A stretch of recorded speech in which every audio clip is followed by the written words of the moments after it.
Hi, welcome. I'm Ginnie Graham, editorials editor with the Tulsa World with Doucette, editorial writer. And welcome. This video is also available in podcast. You can download and subscribe to this podcast on Apple, Google, Spotify, and wherever podcasts are available. And so with that, we're going to jump right in. You know, I wrote a column today that I thought was so controversial, and it had the headline, and I truly believe I would be a horrible teacher. Horrible. I mean, I would be that person that the kids would take a video of as I'm yelling at them or trying to be cool. It would just be a bad TikTok star. So I just, there's this call out for everyone to go and substitute. And I'm at the opposite. I don't think everyone should substitute. I think we need to just recognize our limitations. And that's mine. So I'm just curious, Bob, would you be a good teacher? Kind of doubt it. I think I would probably, I don't know. My heart of hearts says I'd be a great substitute teacher. I'd be a rad substitute teacher. They would just love me to death. But then again, 6 hours, 7 hours of that. I don't know. I don't think so.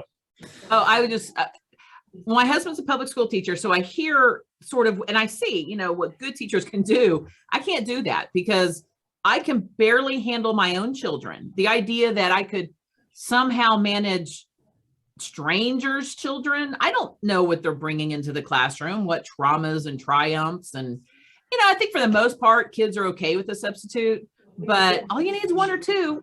And then it kind of spirals and it kind of, I don't know. So I just think that in this rush to sub, we just ought to maybe just take a step back and maybe think, is this really good for children to be in the classroom? This comes from Governor Kevin Stitt had an executive order where the executive order allows state workers to go and substitute in classrooms and they get their state pay. And this is supposed to keep schools open because basically all the teachers and a good number of students are homesick. Right. So I know my first reaction was I didn't know we had so many state workers that had nothing to do. And I'm being sarcastic. But I mean, there are some flaws with it. I mean, I think with our editorial, we pointed out, and I tried to point out in the column, that first of all, a federal background check, which is required, is going to take 4 to 6 weeks. It costs around $40 to $50. It takes people away from the jobs that they're doing, which is everything from, investigating child abuse to, processing driver's license and unemployment claims.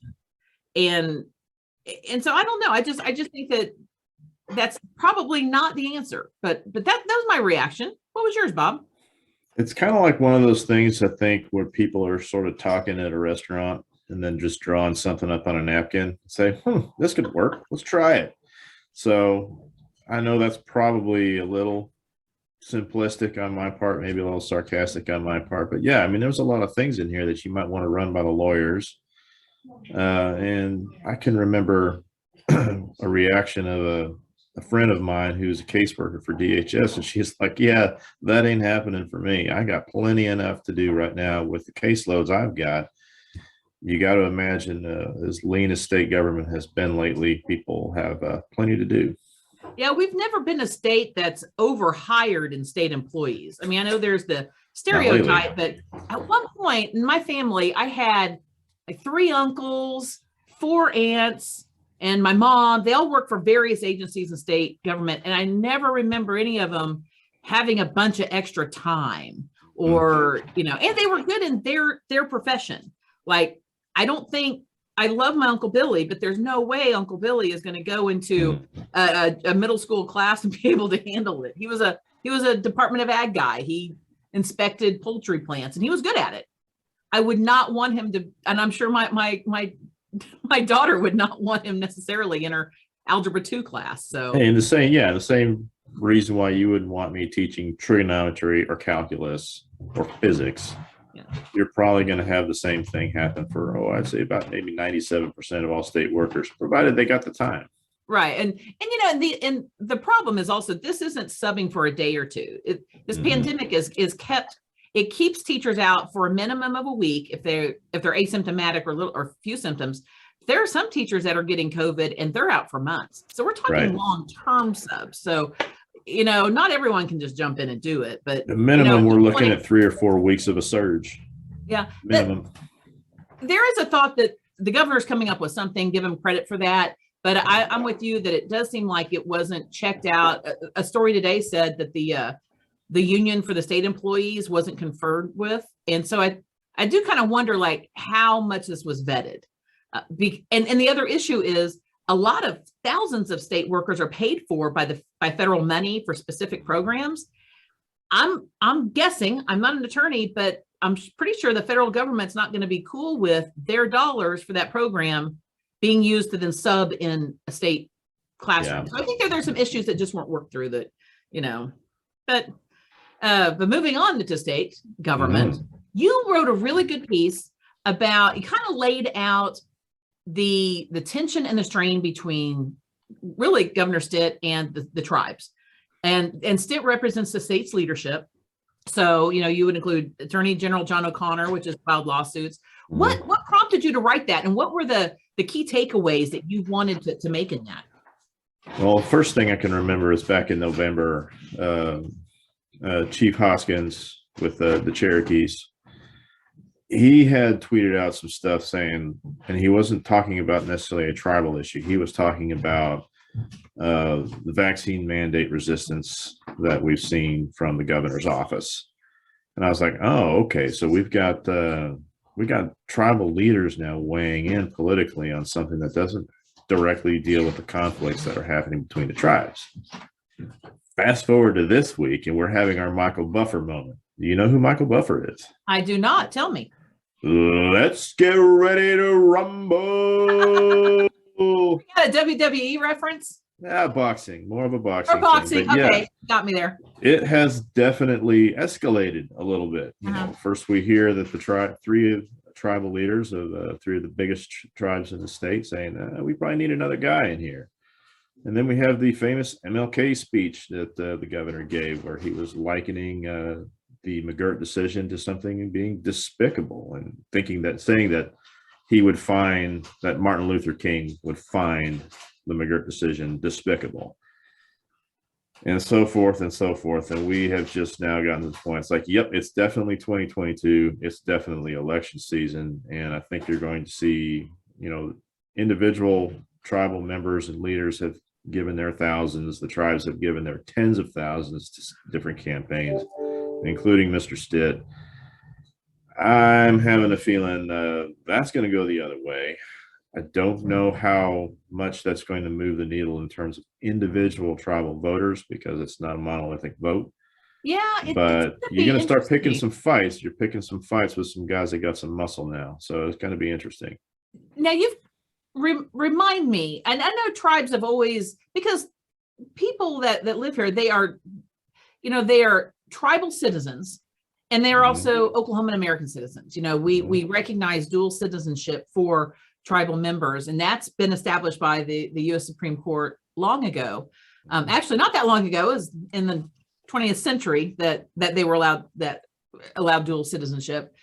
And so it's the tribes have always, they've never been so directly involved in politics in this way.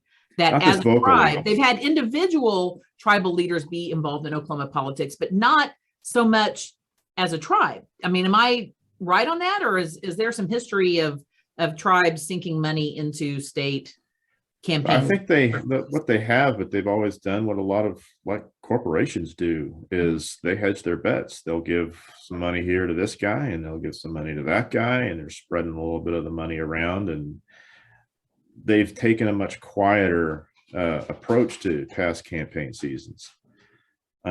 Everything is indicating that this time around, that ain't going to happen. And the difference between Oklahoma tribes now, between, say, what they were in the 1990s, is these organizations have money. They've got their own money, and they got a lot of it. And if they want to spread some of that around, if they want to do big TV, radio, print ad buys, if they want to prop up some other campaigns that are running contrary to officials that they don't like, they can do it. And they may be more vocal about it now, more upfront about it now than they've ever been. It'll be interesting because a lot of activity is a lot of the investments that tribes make are in rural areas. Yep. And that's where the incumbent governor, Governor Stitt, has a lot of support on rural areas. does. It'll be interesting to see if that is influencing at all, because we'll see. It's kind of interesting, but you know, we do have the legislature coming up, and got some fun stuff already being proposed. We've got the and I want to say they're just these laws that I hope don't go anywhere, but you never know. That but one that caught my attention recently. Well, one we did editorialize on, which, and this is actually good news, was a Senator Tom Duggar out of Stillwater had proposed some restrictions to the open records laws, that it was to restrict who could access it. They were going to double fees, add fees. It was really putting up some obstacles. And it was going to allow law enforcement to not include race and gender on those they arrest. And so we took the editorial board. Obviously, we're against this. And what was interesting about it, and I got to give credit to the Stillwater News Press, Ashlyn Huffer, I think is her name. She's a reporter who followed up on this, and good job, local journalism. She talked to him about it to get like, why, where is this coming from? And it came from a lobbyist. And there was, and he said that the lobbying group, the Taylor Group out of Oklahoma City, assured him that they had conferred with, you know, the advocates of open records, which was not true. The Oklahoma Press Association, FOI Oklahoma, comes out of nowhere. And once he got feedback and this pushback, he backed off. And so he had, the senator has said that he's going to pull back on that. He didn't realize there were so many problems, and he gets it. And so good news can come about when constituents speak up. But I mean, what is it? It's like every single session, the Open Records and Open Meetings Act gets attacked. And it's just like, what's your take on that? Because we warn lawmakers every year, there will be agency heads or lobbyists or people will come to you and they will say, hey, we love transparency. We love open records, but can you just exempt this? Can you just change this because national security, or it's make up, you know, it's too hard to do, make up your reason. And it drives me crazy. But I mean, what do you think, Bob? I mean, we're both in professions where we depend on this stuff. I got two takes on that. Is one, ever since 9/11, government in general at every level has tried to become more secretive, close things off, close access. It used to be, if you wanted records and people knew these were public records, you got them right away when you asked. And it is not like that anymore. It is sometimes months-long effort to get even the most basic things that belong to the public. These are things that we are entitled to see by law, but the barriers keep going up. And this was going to be yet another barrier to that. And now, you know, I think a lot of times what they're doing is they're trying to mute the press, but it's not just us, it's anybody who wants access to that kind of stuff. So it really is an attack on transparency, no matter what they say. Second take I would have, and this goes back to the thing that you're talking about with the lobbying organization.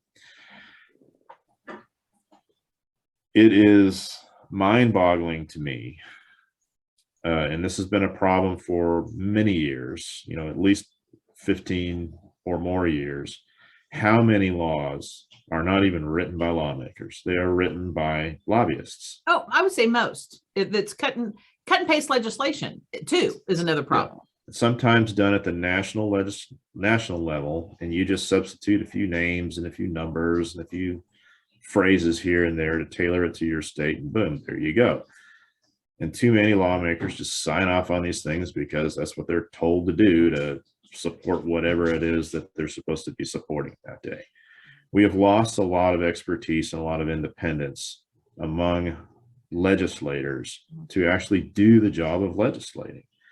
So it doesn't surprise me that you had a situation where the guy said, okay, yeah, I'll do that for you. Well, this is what we're supposed to do, without so much as even looking at it, sticking your name on it, and then finally getting into the nuts and bolts of it when you're called on. It's like, oh, wow, I didn't realize it was that bad. My bad. That's Oklahoma lawmaking. And it's probably, like you said, probably a problem in every state legislature in the country. Well, we're starting to see some laws pop up from Texas. There was I forget Yes. who proposed it. I mean, I have a couple of, I can't remember, but it's the one where they would ban library books in schools and parents could sue. That came out of Texas. I mean, this is, when I say cut and paste legislation, it's not new. They just go from state to state to state. Yep. And that's not really how we should be governing in a state. I mean, you should be like, what are our problems? And let's fix those problems. But we have so many bills that are a solution looking for a problem. And it's just, and speaking of that, Shane Jett came up with some legislation that I'm still trying to wrap my head around, but it's basically he's triggered by the phrase social emotional learning. And he wants this bill, and I've read it a couple times, seems to want to ban any efforts for social emotional learning in schools, which makes no sense because that's part of the school mission is teaching kids things like getting along. I mean, to me, the opposite of social emotional learning is to be antisocially ignorant.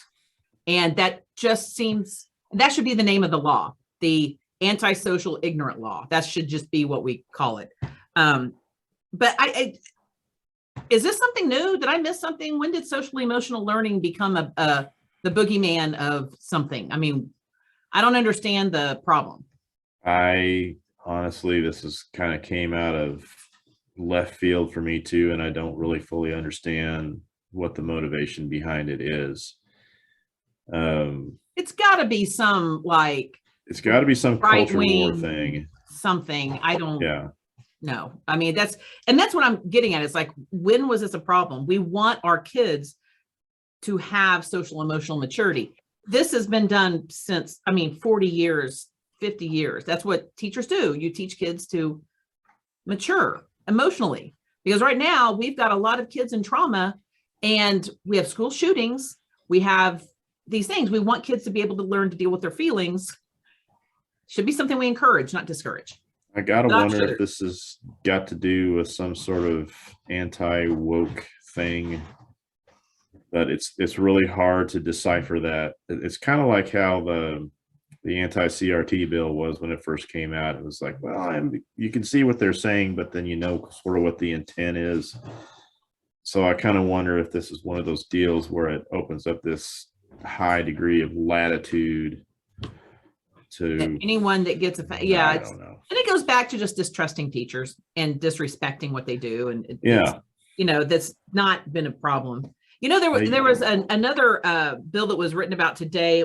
Representative Marie Turner would like the voters in Oklahoma to decide whether or not to have the death penalty, which I find intriguing because I don't know what the latest polling is on support for the death penalty in the state. I mean, the assumption is everyone's for it or the majority's for it. I don't know how true that is. I don't know. I would be intrigued by that to have just an up or down vote. It would be expensive. I wish there were a different way to do it. I don't know if we have to vote on everything. We do elect our lawmakers to make decisions. Mm-hmm. What do you think of that? I mean, you think that's something we ought to do? Vote on whether this comes on the heels of a different state question that sort of hardened the state's position on the death penalty, made it a little bit more set in stone. I don't know if attitudes have changed that much since then. I think that was just a few years ago. But they may have, and there's a growing interest within criminal justice reform to take a hard look at the death penalty, because we do know enough people have been wrongfully convicted, and it's not a stretch to believe that you have some people who have been convicted and sentenced to die that may not be good for that crime. And the last thing the state wants to do is get into the business of killing people that did not deserve that penalty. So between that and overall feelings about the death penalty, I'm not sure it's quite as strong as it used to be. If I were to make a guess, if you somehow did get enough names on a petition to get that thing up there, I don't know if Oklahomans are willing to give that up yet, but I guess you never know till you try. I don't know. Well, I think that the legislature could put something on the ballot too, which is, I think, what she's trying to do. So I don't know. It would be interesting. And I'm with you. I'm not sure where the overall take is. I think there's less appetite for it than there used to be, because there have been so many wrongfully convicted people. But I also see an issue in DOC, and we've written about this, is the life without parole gives some sort of comfort for people who don't like the death penalty, but want to lock someone up. But I think that probably deserves some scrutiny too, because when you think of life without parole, that is, I mean, that's harsh. That is, you know, I think, and we have a lot of people in for that. And when we looked at it a few years ago, they're not all there for murder. They're there. There were a couple of arsons. There were some things that you would think not, you know, I think there were some drug dealers in there. So that probably needs to be examined as well if we're talking about criminal justice, is the overuse of life without parole. So I'm just throwing that out there because it got my attention a few years ago, and I couldn't get anyone else interested in it at the time.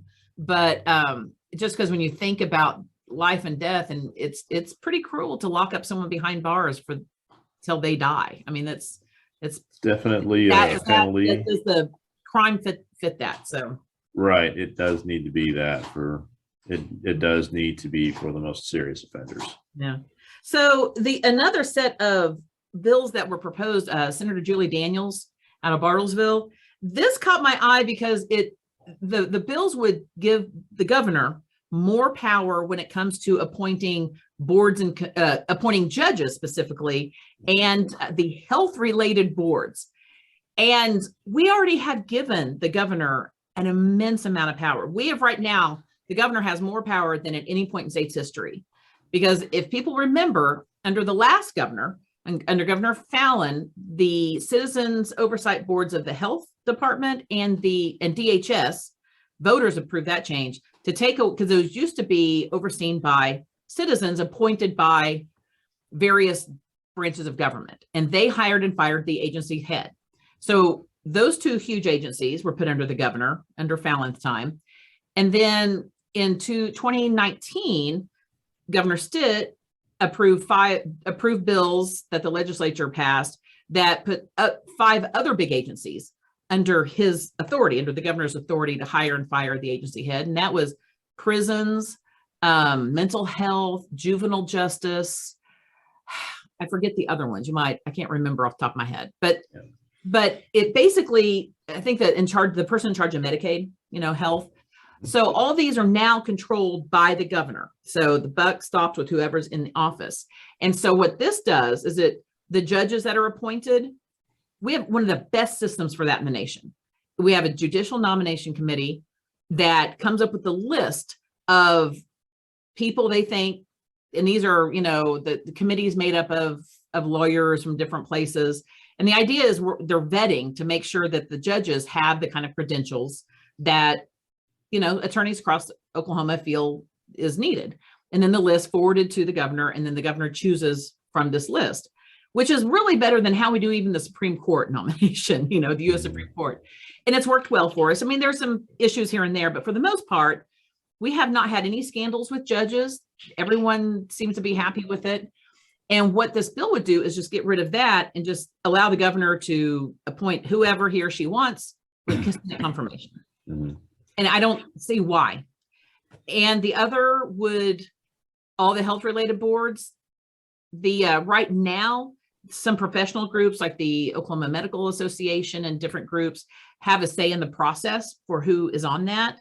And that would take all of that away. So no physician organizations would have a say into who sits on boards like health, Medicare, all that. So I had sort of that knee-jerk reaction of, wait, we don't need to be giving away more authority. I like the idea of our branches of government having different say. Which, again, I'm throwing it up to you. My take on it is it's bad for Oklahoma in the long run. And I don't know where it's coming from, but I like having a little bit more voice at the table in these processes. There is a tendency that we've seen lately to try to streamline government.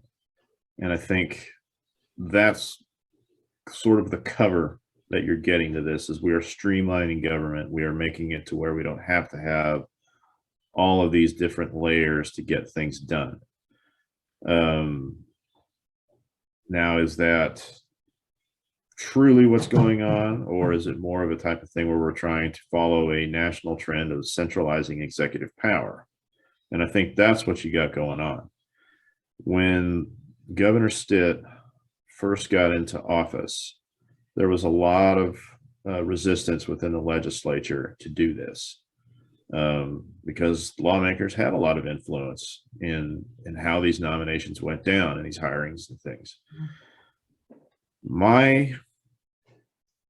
This is what I'm wondering right now. We're seeing a bill like this come up. Is it to the point where lawmakers see the coattails of Kevin Stitt, who will be heavily favored to win re-election, as being so strong that they kind of feel like they need to go along with it? And will they support Julie Daniels' bill, or are they going to buck again? I want to watch that and see how that goes down, because it's been no small thing between the conflict between not just individual lawmakers and not just Democrats, but Republican leadership in the state legislature have butted heads with the governor on these issues. Mm-hmm. I'm curious how it's going to go down this time. Do they still feel this way they did 2 years ago and 1 year ago, or are things changing where they now feel they have to get on board with the program? Well, we remind everyone, things change. This current governor is not always going to be the governor, and so we have a Republican-dominated legislature. Well, are they going to be happy with maybe there's a Democrat governor sometime? Are they going to be happy ceding that kind of control to a Democrat governor? I mean, we can have. It's not unforeseeable that something like that would happen. But my concern also, and with these changes citizen oversight boards, I covered DHS for a few years, and they had meetings every month, and we had statistics that were given out on child abuse, to foster care, to food stamps. And those members really held the agency head accountable, and everything and all policy decisions were made in the open. People could come and address the board. Now, nothing. Because when you go from citizen oversight boards to being responsible directly to the governor, there's no public meeting on things that are happening in these agencies. So what was once a very open process of what was happening in DHS, it's not there. If you have a problem with DHS, you don't have a public forum by which to go and air your complaints. And I'm sure that's the same with all those other boards that have come around. So there are some public boards there, and they will approve some policy, but it's mainly they don't really have power to make the kind of changes with the agency head, because the agency head is only answerable to the governor. And so, I'd say I've seen a change in transparency with those, with just at least with DHS. So that's what concerns me. And I just, maybe I'm reflecting more of the early Oklahoma founders, because those people, we voted on everything. When you look at the founding of Oklahoma, they were voting on, the funniest one was there was a vote on assistant mine inspectors. I mean, they voted on everything. They didn't trust any authority. So the centralizing government makes sense, but I just don't think we ought to be so quick to cede control. But you're right. We'll kind of see how that plays out. So we can't let a week go by without talking about COVID. Everyone, it's funny. So, and we have this discussion every week, do we not, Bob? Yep. Like COVID fatigue, we're right there. But it's so important, and it's killing people. It's shutting down businesses. One of the interesting, I was listening to the city council. There was a city council moment, I guess, a discussion of COVID and transparency and information. And Tulsa councilor, I think it was Kara Joy McKee, had said that her constituents were wanting a way to find out more information and accurate information, and where that kind of, pushing for that at the local level. But Councilor Connie Dodson, I believe it was, said that she's hearing the opposite. Her constituents are tired of it. They don't want to hear about it anymore. They don't want to, they just, the opposite. And I think that was such a good summation of where we are. We have a certain amount of population that can't get enough of it and want more of it. And a certain amount that are like, keep my head in the ground, don't look up. And don't look up. That's like, don't look up. Great movie, by the way. Everyone should see it. And I just don't know where we are on this. I mean, where are we going with this, Bob? What's going to be next week's COVID story? I mean, what is it? What's our motivation for people to? Right now for me, the bar is super low. just don't throw an Omicron party. Just don't do that. Yes. Let's not try to get sick.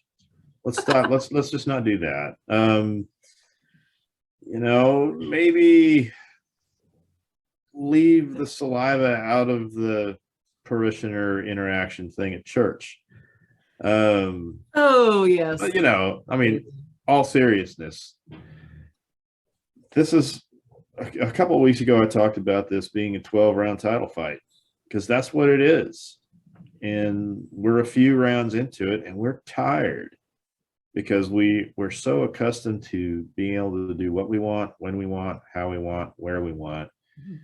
And folks were thinking, well, if we didn't flatten the curve in 2 weeks, then I give up. And it's like, well, you know what? You might give up, but you're still going to keep getting punched in the head. It's still going to box you in the ear, because COVID's not going anywhere. So I like that you get in a lot of boxing metaphors, by the way. I can't help it. I can't help myself. Yeah. We'll try not to go too far into the weeds on combat sports here, but well, COVID is, now that our universities are back without any sort of vaccine or mask mandates, it's gonna watch Norman and Stillwater. Their cases are gonna go up. I mean, colleges are already breeding grounds for viruses.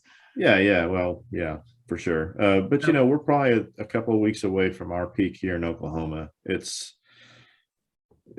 starting to head down on the coasts, but it's working its way into the middle of the country. We had, I think yesterday, like over 13,000 new cases. Our previous record during Delta and last winter surge was in the 4,000s. The sheer volume of cases pretty much guarantees that we're going to see some really high death tolls, even though Omicron is case by case, on average, less severe than, say, Delta was, or some of the other variants. But yeah, we're in for another ride on this thing. And with all the different debates, I would just tell people, hey, just buck up. We got some things that we got to do to make sure that we don't make more people sick than we have to. So just do that. It's not that hard. And I was in a busy Quick Trip, and I was the only one wearing a mask, and I was that person. But we have to do what we can to keep everyone healthy. And I'm no COVID parties. Yeah, it's one of those few areas where I'm almost out of words, and that's rare for me. Yeah. So on to good news, Oklahoma or Tulsa specifically, our levies are going to look pretty in a few years. We get $137 million that no one expected to get. Biden administration announced that, and our levies are not great. I mean, it's like 10,000 people behind the levees, and they were like built in 1945, and it's looking kind of rough over there on the levees. So we're lucky they held up in the last big flood. That's one thing Mayor G.T. Bynum he said the floods should have been a huge wake-up call about these levees, because we were lucky. And that's 10,000 people living behind there, and then another about 10,000 who work or go to school there. So, and it was in the, remind me, Bob, was it it was an appropriations bill in September, I believe, that was passed. One of those keeping the government open bills. Right. And interesting, and Kevin Canfield wrote the story and I will say Senator Inhofe has been one of the biggest champions for infrastructure in Oklahoma. I mean, if we have so many highways and bridges and roads and things because of Senator Inhofe, and he had been pushing for this for years and had put it on the priority list for the U.S. Corps of Engineers, but he voted against the bill. So I don't know if that, and we're not really sure what happened with that. It could have been just, blind partisanship. We're just voting against everything Biden. Or maybe there was a reason that he didn't know the project was in there. I don't know why you would vote against the project that you've been pushing for years. But Mhm. but he was there, said it was a good day to be an Oklahoman. And yeah, I think everyone's celebrating. That was kind of cool. Well, it can't hurt. I mean, like you said, the flooding that we had a couple of years back, that could have been much more disastrous than it was. If you went downstream of in the Arkansas River, in the further eastern Oklahoma and in Arkansas, it got really bad in some of those places, very damaging. So yes, that's a huge priority. I mean, you can just ask any city that's dependent on levees how big a deal something like that is into keeping people safe and dry in terms of loss of life, loss of property, and things like that. To get that is great.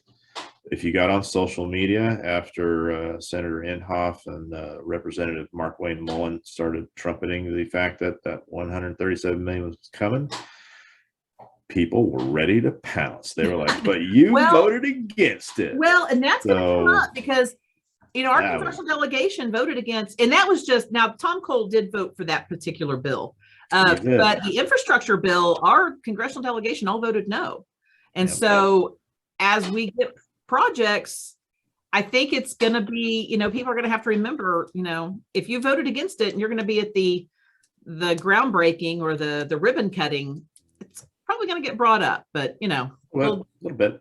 Well, but I still want them to go get that money for us. That's fast. Let's bring it back to Oklahoma. So, Bob, do you play golf? Completely off the subject. I play golf rarely and badly. Do you play at the city courses by any chance? I haven't yet. Well, we have an op-ed this Sunday written by Ken McLeod, who's knows all things golf, and he is going to talk about how our Tulsa city courses need some help. And I'm not a golfer. My knee-jerk reaction is like, really? Investments in golf? Do we really need that? And I'm coming around to it now because it's an amenity that if we're going to be a vibrant, robust city, we need vibrant, robust amenities like golf courses. So, I find myself when I'm defending golf courses, I feel a little weird about it because it's not really usually my thing. But Ken McLeod's making a very good argument on things the city could do and partner with in that. And I think it's been more than a decade since the city's sunk in anything of note, and maybe longer. So are you for golf courses, or are you for, you're the outdoorsman here? Yeah, here's my take on that is it gives people another opportunity to get outside, stretch the legs, exercise a little bit, play a sport, compete, whatever. I think that's great. But golf itself as a game has changed a little bit. Used to be very much a country club game, but there's a high degree of participation in high schools. And I think when you saw Tiger Woods take off a couple decades ago, I guess, he brought an element to that where it was like, well, hey, there's a guy that doesn't look like he's just wearing polos and chinos all the time. This is a, kind of an everyman sort of guy. And it made it to where the game was a lot more accessible. So you're seeing a lot more people play it that don't fit that country club demographic as much anymore. So, hey, yeah, let's bring it out to the people. And public golf courses are a good way to do that. Not everyone can afford to play at Southern Hills, but they should have a nice place to play. Yeah, and we do have some good county. Well, and like we do have a good county course, with LaFortune. One of the things that he had told me when I was talking to him about his op-ed, I said, well, what if they shut down? Let's just say that the city says we're not going to do this, and he said, well, the only other public places are the counties. And he said there were about 100,000 rounds of golf played at the two city public courses. He said there's no way that the other courses could absorb that amount. And his argument is if the city would improve the courses, because right now they're pretty, and even the pictures I saw didn't look great either, that we would attract even more, that it could, it should be a revenue generator, but it hasn't been. And it's one of those, which came first? Did people, people aren't going to, the people leave because the courses weren't maintained, or or what, but I think that we probably need to invest in it just to see, if you build it, will they come? But I've come around to wanting the just as a Tulsa and wanting good things for Tulsa. I think it's something that Tulsa has to have. This is a Sunbelt state where you can play golf 4 seasons. So pretty much all the time now. Yeah, you can play that sport 4 seasons. So I think we should embrace it. So he makes an interesting argument, but while you make a point to be outside a lot and you're like climbing mountains or something, I don't know, you do crazy stuff. You go on trails. If you don't follow Bob, he will like have a picture of a snake on a trail that he's running, going, look at this. And it does not make anyone want to go on that trail. I do not want to go out and do that. If you show me, hey, look, there's a bear. No, not going to go out. So snake was just a nice little buddy. No, I'm not going. Yeah, I want to know exactly where that's at. But what I'm doing are things like Wordle. Have you done Wordle? Have you gotten into this? I am not a joiner. Oh, but you got, this is letters. I got sucked into Wordle. Yes. Have you figured, here's my thing. And Wordle is awesome. Everyone try it once. And I do Wordle followed by the New York Times spelling bee and then the mini crossword. The mini crossword's great. And my fastest is 2 minutes and like 30 seconds doing the mini crossword. It's freakish. But on Wordle, my question is, do you have like a perfect first word that you start with? Gosh, not really. I'm looking for a perfect first word. I think like it's got to have a certain number of letters. It's like, when you're doing that at home and you're watching, spin the wheel or whatever. There's a friend of mine who does it. She's very active on Twitter, and she changed her handle to say something to the effect that her first word is ratio. Which I thought was kind of funny. Even that's Twitter not bad when you have the T and the R, because you're trying. I gotta get enough words. So I want to hear from people on this who are listening to this. Email me what the perfect first word is, because I'm looking for that, because I want to be able to get it in 2 tries. I've got it in 3 tries. 4 or 5 line guy. Yeah, I've done it usually in 4. I got a 3 a couple of times. I want to do it in 2, so I need that perfect first word. And so I do want to end it telling people to please email us. Please engage. Tell us what you want us to talk about. Tell us what you want us to look into. Our emails are really easy to remember. It's our first name, last name @tulsaworld.com. So that would mean Ginnie.graham@tulsaworld.com, Bob.Doucette@tulsaworld.com. And please, if you get outraged about something, we'd really love you to write a letter to the editor in 250 words. And you can send that to letters@tulsaworld.com, or go to the website and you can find it at tulsaworld.com/submit letter, and send that to us, because we'd love to hear from you. And with that, any last thoughts, Bob? Make sure clear your head for Wordle. Sun is out. It's a beautiful day outside. Get outside. Snakes aren't there. And yeah, that's right. Make sure you're dressed for it. And man, just keep in touch with us. Tell us what you want to hear about. And I will ask one more thing of our viewers and listeners. We would like to hear what our podcast should be called, because we've been told, oh yes, Tulsa World Opinion is lame. I have to admit, it's a little lame. So I'm thinking Bob and Ginnie save the world. Ginnie and Bob solve world's problems. I don't know. We need some help. So put on your headline writing ideas and email that to us too. So we'd love to hear from you. So with that, everyone have a good week, and thank you. Peace.